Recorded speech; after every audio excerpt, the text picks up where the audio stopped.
अस्सलाम वालेकुम दोस्तों, दास्तान की तरफ से खुश आमदीद। दोस्तों, ये सिलसिला सुल्तान सलाहुद्दीन अय्यूबी के दौर की हकीकी कहानियों पर मबनी ईमान फरोशों की दास्तान है। उम्मीद करते हैं आपको ये पसंद आएगा और आपके इल्म में इजाफा करेगा। आगे बढ़ने से पहले आपसे गुजारिश है कि अगर अभी तक आप दास्तान के सब्सक्राइबर नहीं हैं तो इसे सब्सक्राइब कीजिए और बेल आइकन पर क्लिक कीजिए ताकि आपको तमाम कहानियां बिला ताखीर मिलती रहें। और इस वीडियो को लाइक, शेयर और कमेंट करके हमें बताइए कि आपको हमारी वीडियो कैसी लगी। आइए कहानी की तरफ चलते हैं। 8 दिनों बाद रात का पिछला पहर था। सुल्तान अय्यूबी के जागने में अभी कुछ देर बाकी थी। उसे मुलाजिम ने जगा दिया और कहा कि अल नासिर, अली बिन सुफियान और 2 और नायब आए हैं। सुल्तान उछल कर उठा और मुलाकात के कमरे में चला गया। इन हुकाम के साथ इन दस्तों में से एक का कमांदार भी था जो शहर से दूर गश्त करते रहे थे। सुल्तान अय्यूबी को बताया गया कि कमोबेश 6000 सूडानी, जिनमें बरतरफ सूडानी फौज के अफराद हैं और उस वहशी कबीले के भी जिसके अकीदे को मलियामेट किया गया था, मिस्र की सरहद में दाखिल होकर एक जगह पड़ाव किए हुए हैं। उस कमांदार ने ये अक्लमंदी की कि आम लिबास 2 शुतर सवार ये मालूम करने के लिए भेजे कि इस लश्कर का क्या इरादा है। इन शुतर सवारों ने अपने आप को मुसाफिर जाहिर किया और ये मालूम कर लिया कि ये लश्कर काहिरा पर हमला करने जा रहा है। शुतर सवारों ने लश्कर के सरबराहों से मिलकर सलाहुद्दीन अय्यूबी के खिलाफ बातें की और कहा कि वो बहुत से आदमियों को इस लश्कर में शामिल करने के लिए लाएंगे।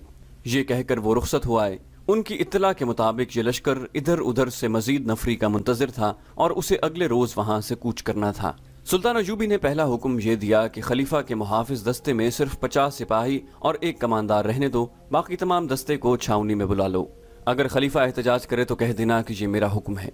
सुल्तान ने अली बिन सुफियान से कहा कि अपने शोबे के कम से कम 100 आदमी जो सूडानी जुबान अच्छी बोल सकते हैं, सूडानी बागियों के भेस में उस कमांदार के साथ अभी रवाना कर दो। कमांदार से कहा कि ये 100 आदमी इन 2 शुतर सवारों के साथ सूडानियों के लश्कर में शामिल होंगे।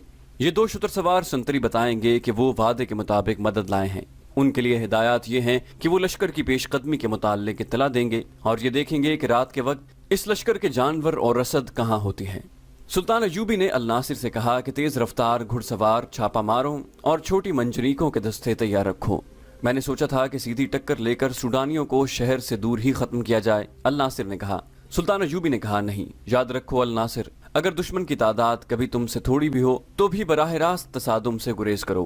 रात को छापा मार इस्तेमाल करो, शब खून मारो, दुश्मन को पहलू से लो, अकब से लो, जरब लगाओ और भागो। दुश्मन की रसद तबाह करो, जानवर तबाह करो, दुश्मन को परेशान करो, उसके दस्ते बखेर दो, उसे आगे आने की मोहलत न दो, उसे दाएं बाएं फैल जाने पर मजबूर कर दो। अगर सामने से टक्कर लेना चाहते हो तो ये ना भूलो कि ये सहरा है। सबसे पहले पानी की जगह पर कब्जा करो, सूरज और हवा के रुख को दुश्मन के खिलाफ रखो, उसे परेशान करके अपनी पसंद के मैदान में लाओ। मैं तुम्हें अमली सबक दूंगा। इस लश्कर की ये ख्वाहिश मैं पूरी नहीं होने दूंगा कि वो काहिरा तक पहुंचे या मेरी फौज उसके आमने सामने जाकर लड़े। उसने अली बिन सुफियान से कहा, तुम जिन 100 आदमियों को लश्कर में शामिल होने के लिए भेजोगे, उन्हें कहना कि वो सूडानियों में ये अफवाह फैला दें कि 6-7 दिनों तक सलाहुद्दीन अय्यूबी फलस्तीन पर हमला करने के लिए जा रहा है, इसलिए काहिरा पर हमला उसकी गैर हाजिरी में किया जाएगा। ऐसी बहुत सी हिदायत और अहकाम देकर सुल्तान अय्यूबी ने उन्हें बताया कि वो आज शाम से काहिरा में नहीं होगा। उसने उन्हें काहिरा से बहुत दूर एक जगह बताई। वो अपना हेडक्वार्टर दुश्मन के करीब रखना चाहता था ताकि जंग अपनी निगरानी में लड़ा सके। सब ने मुलाकात के कमरे में ही सुबह की नमाज पढ़ी और सुल्तान अय्यूबी के अहकाम पर कार्रवाई शुरू हो गई। सुल्तान अय्यूबी तैयारी के लिए अपने कमरे में चला गया। सूडानियों के लश्कर में इजाफा होता जा रहा था। 2 साल गुजरे, उनकी एक बगावत बुरी तरह नाकाम हो चुकी थी। दूसरी कोशिश की तैयारियां उसी वक्त शुरू हो गई थीं। सलीबियों ने मदद का वादा कर रखा था और जासूसों की बहुत बड़ी तादाद मिस्र में दाखिल कर दी थी। सूडानियों का हमला एक न एक रोज आना ही था, लेकिन ये अचानक आ गया। वजह यह थी कि सुल्तान अय्यूबी ने एक सूडानी कबीले के मजहब पर फौजी हमला किया और उसके देवताओं का मस्कन तबाह कर दिया। ये वजह मामूली नहीं थी। मिस्र में जो सुल्तान अय्यूबी के मुखालिफिन थे, उन्होंने उसके इस इक़दाम को उसके खिलाफ इस्तेमाल किया। सूडानी फौज के बरतरफ किए हुए बागी कमांदारों को भी मौका मिल गया। ये सब फौरन हरकत में आ गए। इनमें मिस्री मुसलमान भी थे। उन्होंने उस कबीले के मजहबी जज्बात को भड़काया और उन्हें कहा कि उनका मजहब सच्चा है और अगर वो सुल्तान अय्यूबी के खिलाफ उठेंगे तो उनके देवता अपनी तौहीन का इंतकाम लेने के लिए उनकी मदद करेंगे। उन्होंने 5-7 दिनों में लश्कर जमा कर लिया और काहिरा पर हमले के लिए चल पड़े। जूं जूं इधर उधर के लोगों को पता चलता था, वो उस लश्कर में शामिल होते जाते थे। 2 शुतर सवारों के साथ जब 100 मुसल्ला आदमी इस लश्कर में शामिल हुए, ये लश्कर सरहद से आगे आ गया था और एक जगह पड़ाव किए हुए था। सुल्तान अयूबी रात के वक्त इतना आगे चला गया जहां से उसे लश्कर की नकलो हरकत की इत्तला जल्दी मिल सकती थी। उन 100 आदमियों ने हमला आवरों के सरबराहों को बताया कि सलाहुद्दीन अयूबी चंद दिनों तक फलस्तीन की तरफ कूच कर रहा है। सरबराह बहुत खुश हुए। उन्होंने ये पड़ाव 2 दिन और बढ़ा दिया। अगली रात सुल्तान अयूबी को इस लश्कर की पहली इत्तलाएं मिली। उससे अगली रात उसने 50 सवार और 5 मंजनीकें भेजी, जिनके साथ आतिशगीर मादे वाली हांडियां थीं। उन्हें एक घोड़ा खींचता था। आधी रात के वक्त जब सूडानी लश्कर सोया हुआ था, उनके अनाज के जखीरे पर हांडियां गिरने लगीं। मान बाद आतिशी तीर आए और मुहीब शोले उठने लगे। लश्कर में भगदड़ मच गई। मंजनीकों को वहां से फौरन पीछे भेज दिया गया। 50 सवारों ने 3-4 हिस्सों में तकसीम होकर घोड़े सरपट दौड़ाए और लश्कर के पहलुओं के आदमियों को कुचलते और बर्छियों से जख्मी करते गायब हो गए।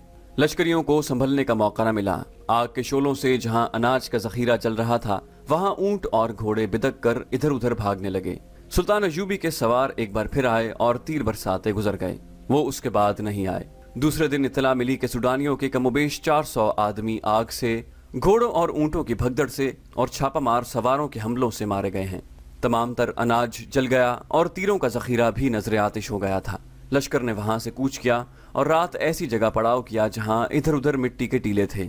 उस जगह शबखून का खतरा नहीं था। अब रात को गश्ती दस्ते भी पड़ाव से दूर दूर गश्त करते रहे, मगर हमला फिर भी हुआ। इसका अंदाज भी गुज़श्ता रात जैसा था। लश्कर के सरबराहों को मालूम नहीं था कि उनके 2 गश्ती दस्ते सुल्तान अयूबी के छापामारों की घात में आ गए थे और मारे गए हैं। तीरंदाजों ने टीलों से आतिशी तीर चलाए और गायब हो गए। सहर का धुंधलका निखरने तक ये शब खून जारी रहे। उनसे गुज़श्ता रात की निस्बत ज्यादा नुकसान हुआ।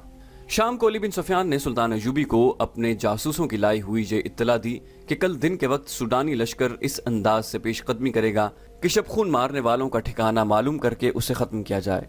सुल्तान अयूबी ने अपने करीब कुछ फौज रखी हुई थी। उसने रात के वक्त हमला न कराया। उसे मालूम था कि अब दुश्मन चौकन्ना होगा। अगले रोज उसने 400 प्यादा सिपाही सूडानियों के लश्कर के दाएं तरफ निस्फ मील दूर भेज दिए और 400 बाएं तरफ। उन्हें यह हिदायत दी कि वो आगे को चलते जाएं। दोनों दस्ते जंगी तरतीब में सूडानियों के पहलू से गुजरे तो सूडानियों ने इस खतरे के पेश नजर अपने पहलू फैला दिए कि ये दस्ते पहलू पर या अकब से हमला करेंगे। सुल्तान अयूबी की हिदायत के मुताबिक उसके कमांदार अपने दस्तों को परे हटाते गए। सूडानी धोखे में आ गए। उन्होंने अपने लश्कर को दाएं बाएं फैला दिया। अचानक सुल्तान अयूबी के 500 सवारों ने टीलों की ओट से निकलकर सूडानियों के वस्त में हल्ला बोल दिया, जहां उनकी आला कमान थी। घुड़सवारों का ये हमला अचानक और बेहद शदीद था। सारे लश्कर में भगदड़ मच गई।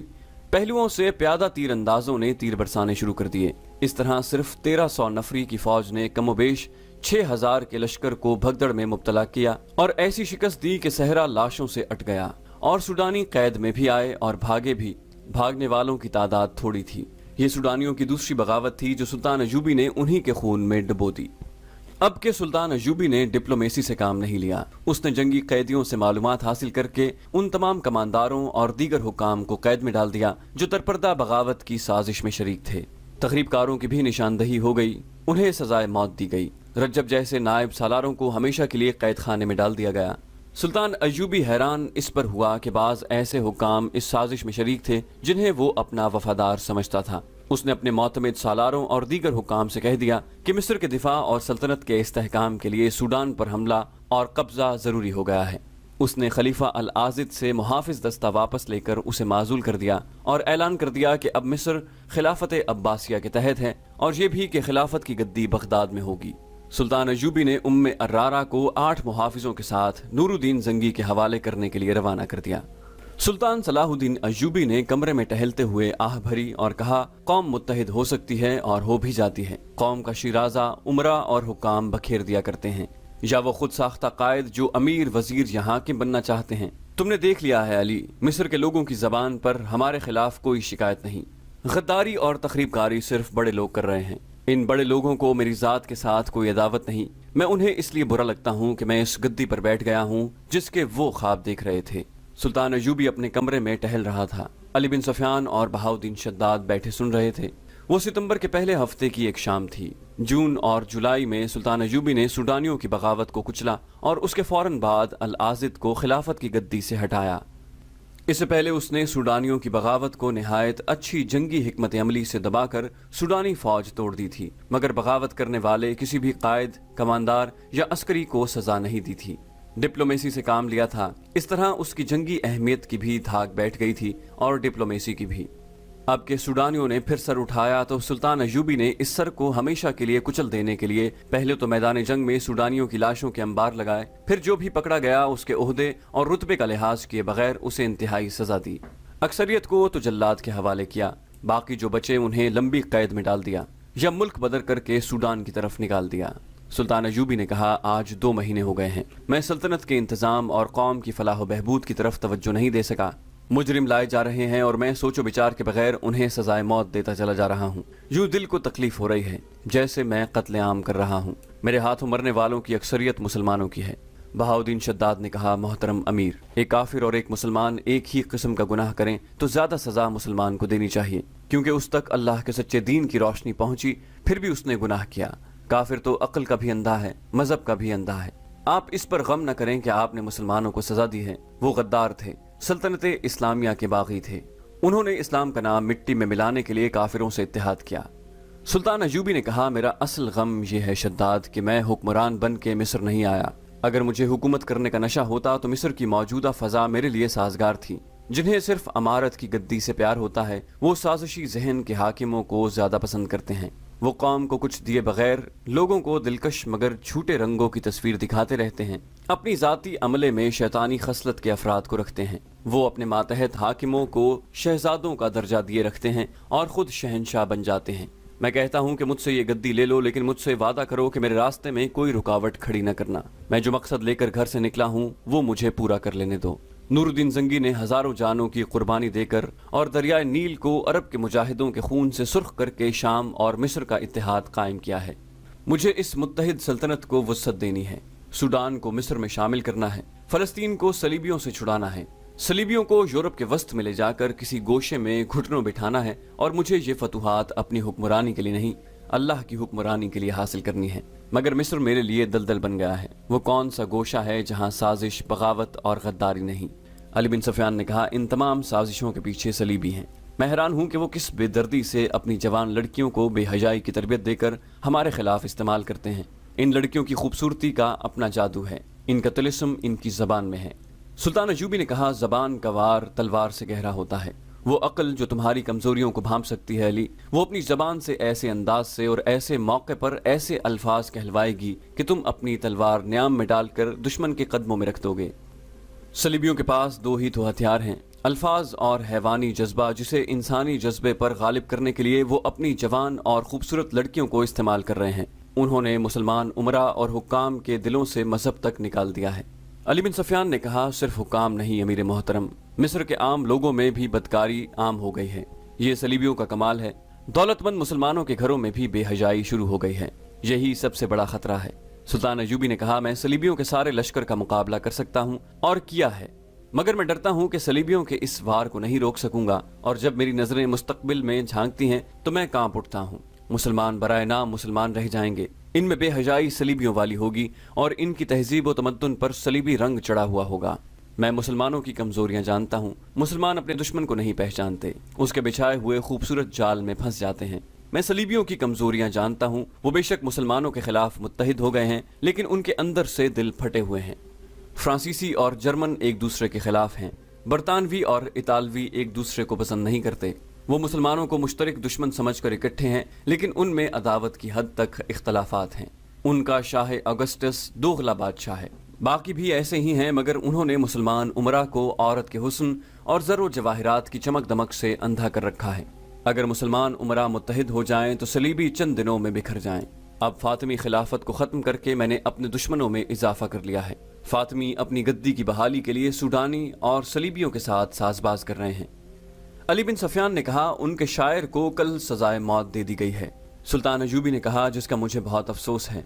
इमारतुल यमनी की शायरी ने मेरे दिल पर भी गहरा असर किया था, मगर उसने अल्फाज और तरन्नुम को चिंगारियां बनाकर इस्लाम के दामन को जलाने की कोशिश की है। इमारतुल यमनी उस दौर का मशहूर शायर था।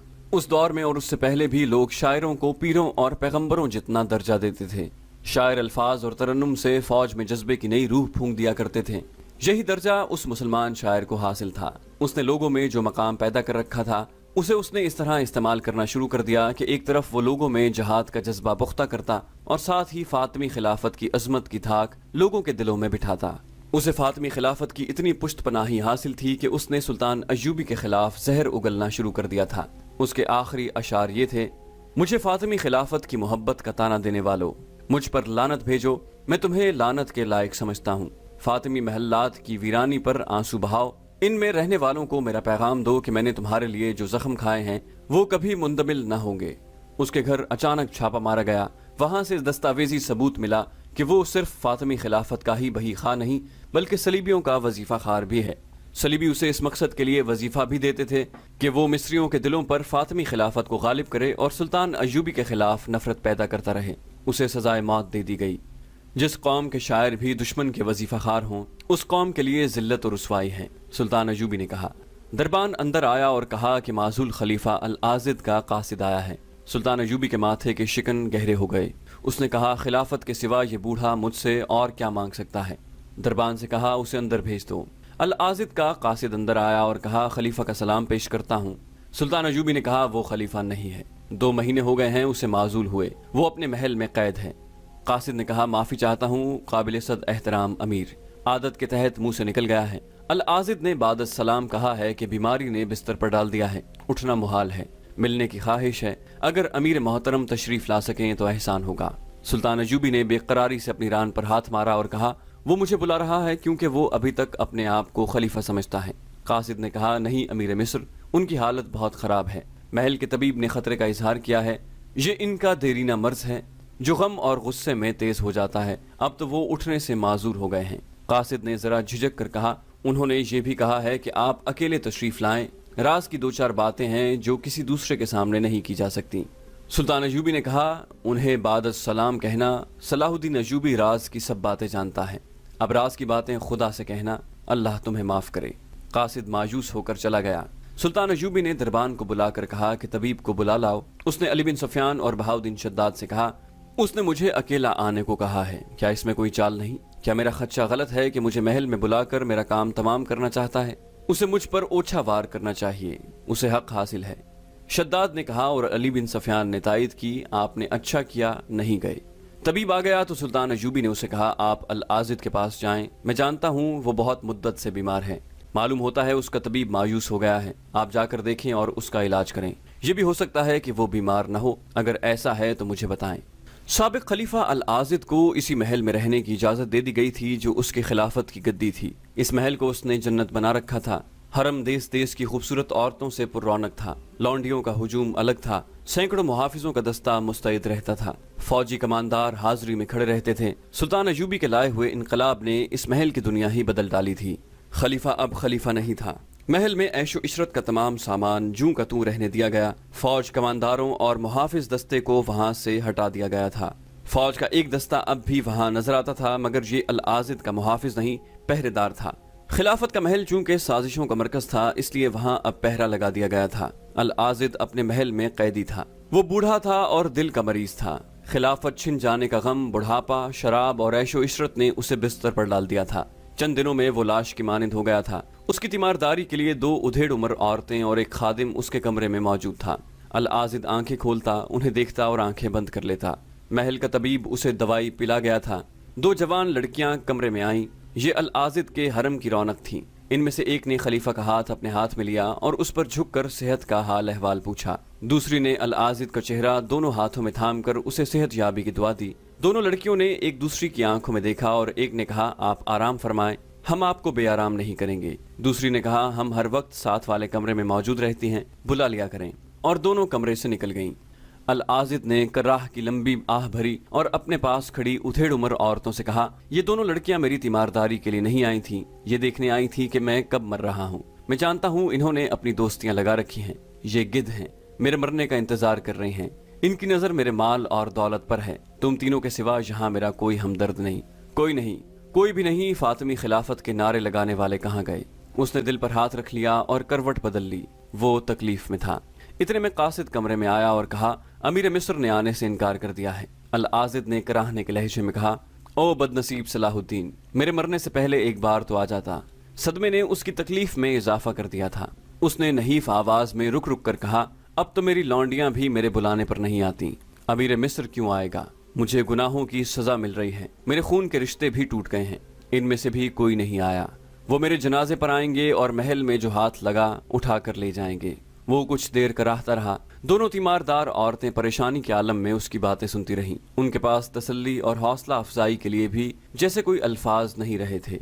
उनके चेहरों पर खौफ सतारी था, जैसे वो खुदा के इस कहर से डर रही थीं जो बादशाह को गधा और अमीर को फकीर बना देता है। दोनों ने चौंक कर दरवाजे की तरफ देखा। एक सफेद रीश बुजुर्ग खड़ा था। वो जरा रुक कर अंदर आया और अल आजिद की नब्ज पर हाथ रखकर कहा, अस्सलाम वालेकुम, मैं अमीर मिस्र का तबीब खास हूँ, उन्होंने मुझे आपके इलाज के लिए भेजा है। अल आजिद ने कहा, क्या अमीर मिस्र में इतनी सी भी मुरव्वत नहीं रही कि आके मुझे देख जाता? मेरे बुलाने पर भी नहीं आया। तबीब ने कहा, इसके मुताल्लिक मैं कुछ नहीं कह सकता, उन्होंने मुझे आपके इलाज के लिए भेजा है। मैं ये कहने की जुर्रत जरूर करूंगा कि इतने बड़े वाक़े के बाद जिसमें बाकायदा जंग हुई और हजारों जानें ज़ाया हुई, अमीर मिस्र शायद यहाँ नहीं आएंगे। उन्हें आपकी सेहत की फिक्र जरूर है, ऐसा न होता तो वो मुझे आपके इलाज का हुक्म न देते। इस हालत में आप ऐसी कोई बात जहन में न लाएं जो आपके दिल को तकलीफ देती है, वरना इलाज न हो सकेगा। अल आजिद ने कहा, मेरा इलाज हो चुका। मेरा एक पैगाम गौर से सुन लो, सलाहुद्दीन को लफ्ज़ ब लफ्ज़ पहुंचा देना।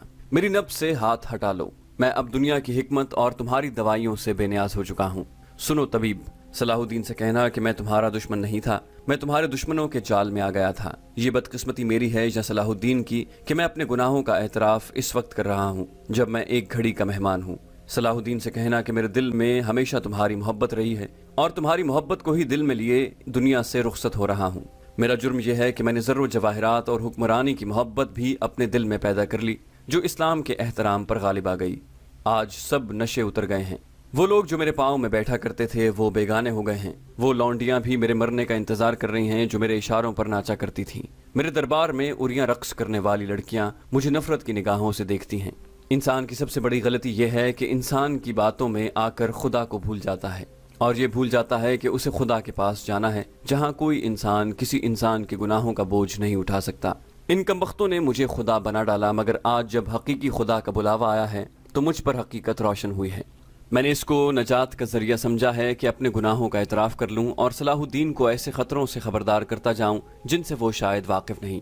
उसे कहना कि मेरे मुहाफिज दस्ते का सालार रजब जिंदा है और सूडान में कहीं रूपोश है।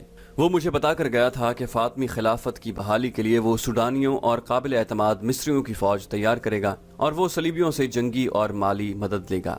सलाहुद्दीन से कहना कि अपने मुहाफिज दस्ते पर नज़र रखे, अकेला बाहर न निकले, रात को ज्यादा मोहतात रहे क्योंकि रज्जब ने फिदाइयों के साथ अय्यूबी के कत्ल का मंसूबा बना लिया है। उसे कहना कि मिस्र तुम्हारे लिए आग उगलने वाला पहाड़ है, तुम जिन्हें दोस्त समझते हो वो भी तुम्हारे दुश्मन हैं और वो जो तुम्हारी आवाज के साथ आवाज मिलाकर वसी सल्तनत इस्लामिया के नारे लगाते हैं, इनमें भी सलीबियों के पाले हुए सांप मौजूद हैं। तुम्हारे जंगी शोबे में फैजुल फातिमी बड़ा हाकिम है, मगर तुम नहीं जानते कि वो तुम्हारे मुखालिफिन में से है। वो रज्जब का दस्ते रास्त है।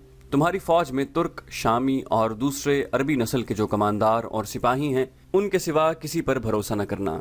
ये सब तुम्हारे वफादार और इस्लाम के मुहाफिज हैं। मिस्री फौजियों में काबिल एतमाद भी हैं और बेवफा भी। तुम नहीं जानते कि तुमने जब सूडानी लश्कर पर फैसला कुन हमला किया था तो हमला आवर दस्तों में 2 दस्तों के कमांडार तुम्हारी चाल को नाकाम करने के लिए तुम्हारी हिदायत और अहकाम पर गलत अमल करना चाहते थे, लेकिन तुम्हारे तुर्क और अरब सिपाहियों में जोश और जज्बा ऐसा था कि अपने कमांडारों के हुक्म का इंतजार किए बगैर वो सूडानियों पर कहर बनकर टूटे, वरना ये 2 कमांडार जंग का पासा पलट कर तुम्हें नाकाम कर देते। अल आजिद मरी हुई आवाज में रुक रुक कर बोलता रहा। तबीब ने उसे 1-2 मरतबा बोलने से रोका तो उसने हाथ के इशारे से उसे चुप करवा दिया। उसके चेहरे पर पसीना इस तरह आ गया था जैसे किसी ने पानी छिड़क दिया हो। दोनों औरतों ने उसके पसीना पूछा, लेकिन पसीना चश्मे की तरह फूटा आ रहा था। उसने चंद एक और इंतजामिया और फौज के हुक्काम के नाम बताए जो सुल्तान अय्यूबी के खिलाफ साजिशों में मसरूफ थे। इनमें सबसे ज्यादा खतरनाक फिदाई थे जिनका पेशा पुरअसरार कत्ल था। वो इस फन के माहिर थे। अल आजिद ने मिस्र में सलीबियों के असर और रसूख की भी तफसील सुनाई और कहा, उन्हें मुसलमान न समझना, ये ईमान फरोख्त कर चुके हैं। सलाहुद्दीन से कहना कि अल्लाह तुम्हें कामयाब करे, लेकिन ये याद रखना कि एक तो वो लोग हैं जो चोरी छुपे तुम्हें धोखा दे रहे हैं और दूसरे वो लोग हैं जो खुशामद से तुम्हें खुदा के बाद का दर्जा देंगे। ये इन लोगों से ज्यादा खतरनाक हैं जो चोरी छुपे धोखा देते हैं। उसे कहना कि दुश्मनों को जेर करके जब तुम इत्मीनान से हुकूमत की गद्दी पर बैठोगे तो मेरी तरह दोनों जहान के बादशाह न बन जाना। सदा बादशाही अल्लाह की है। اسی مصر میں فرعونوں کے کھنڈر دیکھ لو، میرا انجام دیکھ لو، اپنے آپ کو اس انجام سے بچانا۔ اس کی زبان لڑکھڑانے لگی، اس کے چہرے پر جہاں کرب کا تاثر تھا وہاں سکون سا بھی نظر آنے لگا۔ اس نے بولنے کی کوشش کی مگر حلق سے خراٹے سے نکلے، اس کا سر ایک طرف لڑک گیا اور وہ ہمیشہ کے لیے خاموش ہو گیا۔ یہ واقعہ ستمبر 1171 کا ہے۔ تو دوستو یہ تھی ہماری آج کی ایپیسوڈ۔ امید کرتے ہیں آپ کو ہماری ویڈیو پسند آئی ہوگی۔ جانے سے پہلے آپ سے گزارش ہے کہ اگر ابھی تک آپ ہمارے چینل کے سبسکرائبر نہیں ہیں تو اسے سبسکرائب کیجئے اور ساتھ ساتھ بیل آئیکن پر کلک کیجئے تاکہ آپ کو تمام ویڈیوز فوراً ملتی رہیں۔ اور ساتھ ساتھ اس ویڈیو کو لائک کیجئے، شیئر کیجئے اور کامنٹ کر کے ہمیں بتائیے کہ آپ کو ہماری ویڈیو کیسی لگی۔ اگلی ویڈیو تک اپنا خیال رکھیے گا۔ اللہ حافظ۔